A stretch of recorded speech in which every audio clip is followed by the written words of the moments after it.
নমস্কার, আমি প্রণীতা। আমার চ্যানেলে তোমাদের সবাইকে স্বাগত জানাই। আজকে আমি বিশেষ কারণে এই ভিডিওটি তৈরি করছি। তোমাদেরকে জানিয়ে রাখি যে আমি স্টুডেন্ট লাইফ থেকে অনেক রকমের সোশ্যাল ওয়ার্কের সাথে যুক্ত ছিলাম। তো আমার পারিবারিক কিছু কারণের জন্য সেখান থেকে দূরে সরে আসতে হয়েছে।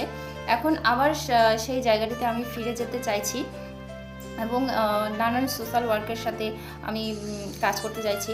তো তোমরা সবাই দেখেছো উত্তরবঙ্গে আমাদের ভয়াবহ বন্যা পরিস্থিতিতে অনেক ক্ষতিগ্রস্ত হয়েছে।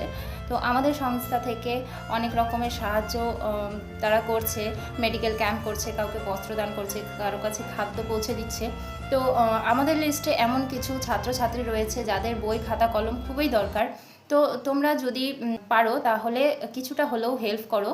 আমি স্ক্রিনে কয়টা নাম্বার দিয়ে দিলাম, তো তোমরা এই নাম্বারে কন্ট্যাক্ট করেও সাহায্য করতে পারো অথবা আমাকে ইনবক্স করতে পারো। ধন্যবাদ সবাইকে।